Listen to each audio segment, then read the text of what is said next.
Buona giornata, benvenuti, bentrovati con il nostro appuntamento dedicato al mondo dello sport. www.venetoglobe.com è la nostra e vostra web tv che ogni giorno prepara per voi e confeziona per voi le interviste, i reportage e le inchieste per quanto riguarda il mondo dello sport locale e non. Per quanto riguarda invece il digitale terrestre, Caffè TV 24 è l'emittente di riferimento sul canale 95 per Veneto e Friuli Venezia Giulia, ogni sera alle 19:40, 19:45 circa, nella seconda parte di serata e poi in replica nella primissima parte del mattino. Andiamo in apertura con lo sci perché c'è stata la vittoria della Brignone a Courchevel, ha vinto il gigante, guida la classifica di specialità e avvicina la Schliffin in cima alla classifica generale. Sempre per quanto riguarda lo sci, Coppa Europa oggi ad Obereggen dove c'è lo slalom con Gross e Sala. Lo scandalo Iannone per il motociclismo, un test antidoping lo fa scendere dalla briglia. Il pilota infatti è stato trovato positivo agli steroidi nel Gran Premio della Malesia, rischia fino a 2 anni di stop. Basket maschile di Coppa con il Real Madrid che batte Milano 76-67, 7-6-6-7 e così l'Olimpia infila il suo quinto KO continuato. In Europa Cup avanti anche Trento e Brescia, 4 italiane su 4 passano alle top 16. Oggi per la Champions League invece alle 20 a Bonn scende Brindisi, mentre alle 20:30 Sassari riceve Turk Telekom Ankara. In casa TVB, sempre per rimanere nel basket, sospiro di sollievo per la situazione medico-fisica di Nikolic, bollettino medico in effetti rassicurante, soltanto una botta al costato per lui e fortunatamente nessuna frattura. Parliamo di volley, nelle coppe maschile di volley Perugia vince a Varsavia 3-1, per le donne Limoco Volley Conegliano vince con Nantes 3-0 in coppa e ritorna al primo posto del suo girone. A Lozzi invece ha vinto Novara 3-2, stasera tocca a Scandicci che affronta Maribor. Passiamo ai Leoni del Benetton, quindi siamo sul rugby, hanno vinto il match di ritorno contro Lione e ora guardano con molta più fiducia ai prossimi incontri con le Zebre, sono 2 match. Sentiamo il servizio da Monigo con Federico Zani.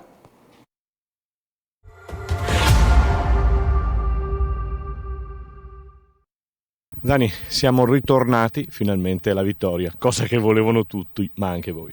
Sì, assolutamente, era una cosa che ci mancava da parecchio tempo e soprattutto le sconfitte di Cardiff e Northampton bruciavano ancora e soprattutto volevamo rifarci dalla brutta prestazione di Lione là, quindi è stata veramente una ciliegina che ci voleva.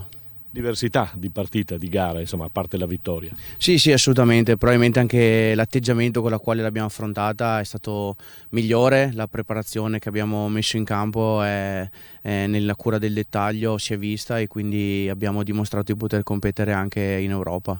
Sì, l'avete dimostrato, adesso bisogna dare continuità perché chi si aspettava la vittoria è stato accontentato, anche voi con la vittoria in campo avete ritrovato stimoli, immagino. Assolutamente, noi non ci accontentiamo mai, quindi l'obiettivo è continuare a lavorare, continuare a sacrificarsi, continuare a limare quei piccoli dettagli che poi alla fine delle partite fanno la differenza, soprattutto a un livello alto come la Champions Cup.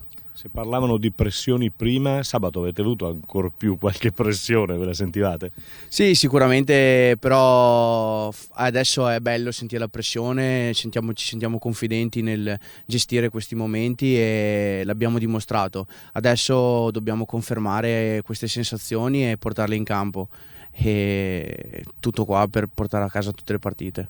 Capitano, tecnici dicono che insomma bisogna cancellare questa vittoria, bisogna pensare alla prossima partita, tra l'altro contro le Zebre. Sì, assolutamente, dal lunedì dopo la review della partita la mettiamo nel cassetto, prendiamo quello che di positivo c'è stato e cominciamo a preparare già la partita successiva ed è fondamentale avere la mentalità giusta sin dall'inizio settimana.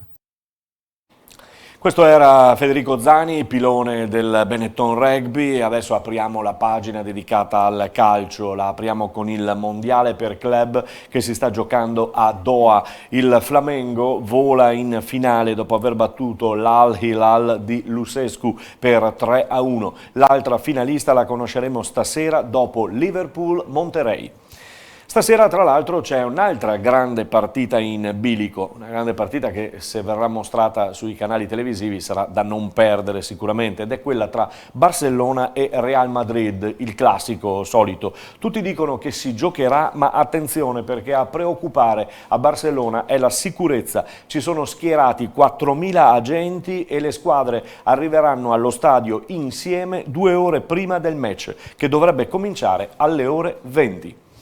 La Serie A italiana vede Buffon, eccolo qui, è il numero 1 della Serie A, è il più presente insieme a Maldini. Stasera dovrebbe giocare ancora Buffon a Genova contro la Sampdoria e potrebbe quindi sopravanzare Maldini. Per Sarri siamo al tridente in campo per la Juventus con CR7 che, pensate, gioca per la prima volta a Marassi a Genova, non ha mai giocato Ronaldo. Lazio che festeggia per il buon campionato che sta facendo con Inzaghi alla guida, disgelo anche al Napoli dove alla cena sociale ci sono stati soltanto sorrisi fortunatamente, ma le multe che qualcuno pensava che il presidente De Laurentiis eliminasse invece sono rimaste.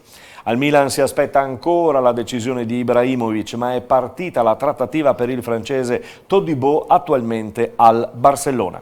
Stasera si gioca, per quanto riguarda la Serie A, anche il recupero della 7ª giornata non giocata, vi ricorderete, per la morte del patron Squinzi del Sassuolo. Si gioca a Brescia in casa di Balotelli alle ore 20:45, poi in campo si continuerà venerdì, sabato e domenica.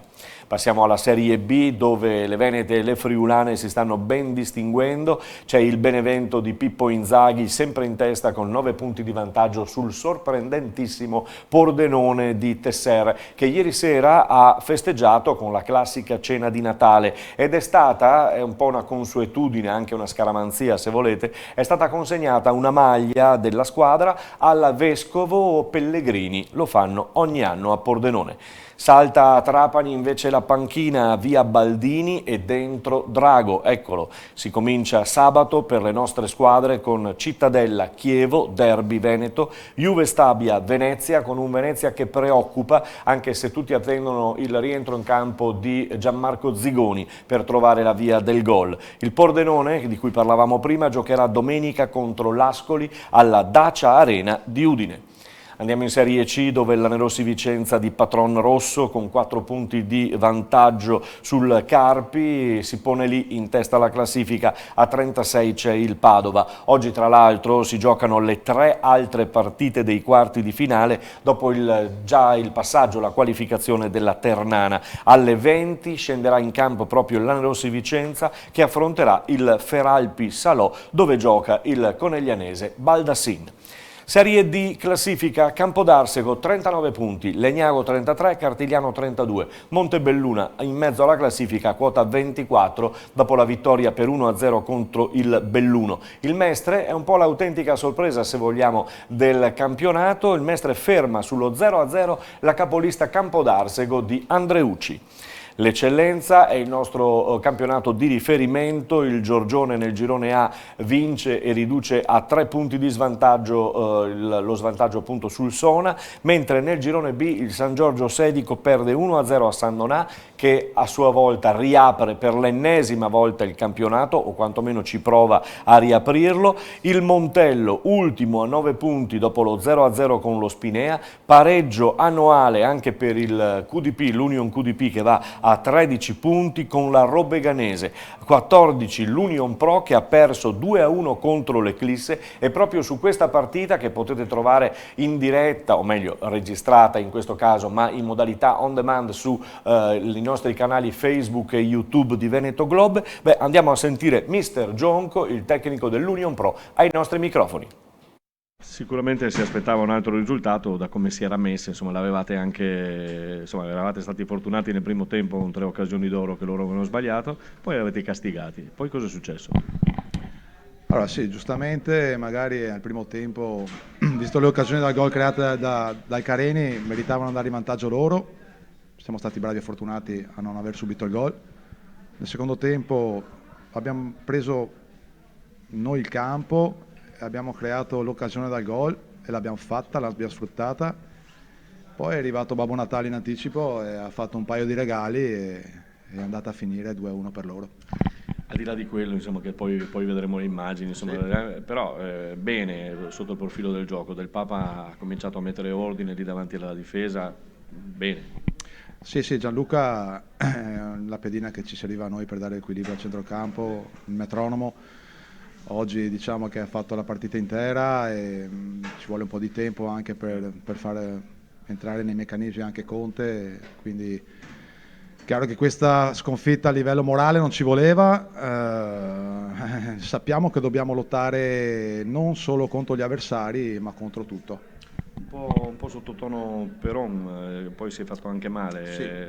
lì ha girato, ha dovuto cambiare qualcosa anche lei, no? Perché... Sì, sì, diciamo che cambiando il modulo Pippo lo devi un po' sacrificare sull'esterno e quindi magari la fase di non possesso la soffre un po', quindi le sue caratteristiche sarebbero più da seconda punta. Vedremo col proseguo come fare. Bisogna andare avanti. Bisogna andare avanti sicuramente, adesso domenica prossima abbiamo Montello, lì abbiamo un'altra finale dove cercheremo di portare a casa qualcosa, insomma. Visto, la conosco, quindi farà lavorare, insomma, bene, dai.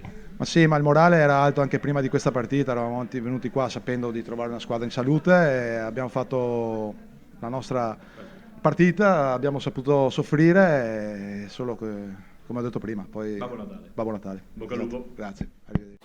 Chiaramente non è Stefano Berto l'allenatore dell'Union Pro, ma Gionco, che abbiamo sentito, parlava di Babbo Natale in anticipo, di San Nicolò, insomma in anticipo.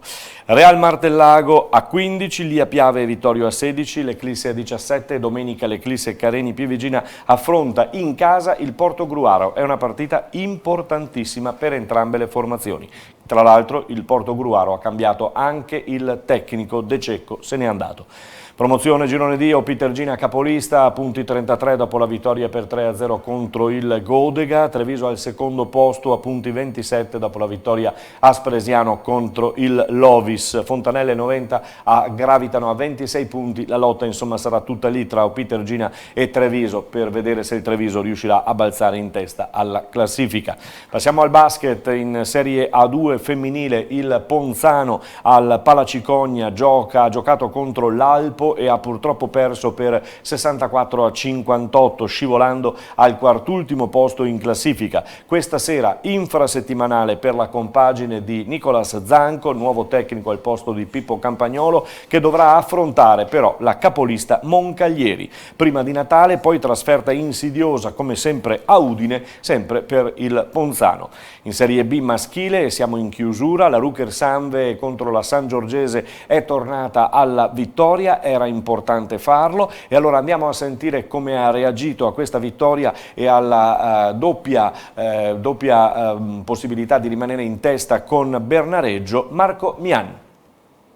Era una partita molto delicata perché questa è una squadra che non ti dà punti di riferimento, gioca tantissime situazioni di pick and roll, end off, pick and roll, anche non attraverso schemi ma così improvvisati, e lì deve essere molto bravo, essere sempre presente su quelle situazioni lì, non tardare, perché poi sono bravi a trovarsi. Devo dire che abbiamo difeso molto bene questa sera qua, a parte secondo me un paio di sbavature ma che ci stanno, abbiamo difeso molto bene, è stata la chiave per questa squadra qui. Comunque è vero che è a 4 vittorie, adesso non mi ricordo, 4-5 vittorie, però è una squadra che è andata a Bernareggio e era più 10 all'inizio del quarto e ha perso di pochi punti.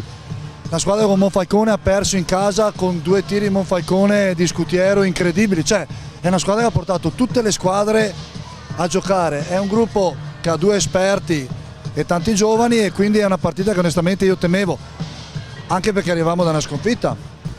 No, la panchina lunga è fondamentale per poter stare ai vertici di un campionato di Serie B, deve avere una panchina lunga, perché o fai un basket dove ti metti a zona e cerchi tutte le maniere di di rallentare i ritmi per far giocare 6 giocatori, 7 giocatori, ma il basket che facciamo noi, che è provare a difendere aggressivo e correre, deve avere la panchina lunga.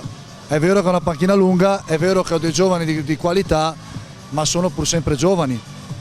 E mi rivolgo anche allo stesso Tommaso Gatto, che è un giovane, perché ricordiamoci che questo ha 23 anni e per 2 anni non ha fatto pallacanestro, di conseguenza è ancora un giovane, lo considero. Quindi stiamo lì, stiamo sul pezzo. Adesso abbiamo una trasferta difficilissima ad Olginate, anche perché hanno preso un giocatore nuovo, sono enormi loro, e quindi sarà una battaglia, e dopo avremo Varese alla fine. Una partita alla volta, vediamo quello che succede. In bocca al lupo, è molto bravo e obiettivo come sempre Marco Mian, tecnico della Rucker Sanve. Si conclude anche per oggi il nostro appuntamento sportivo, noi vi rimandiamo a domani e andremo verso il weekend. Buona serata a tutti, buona giornata.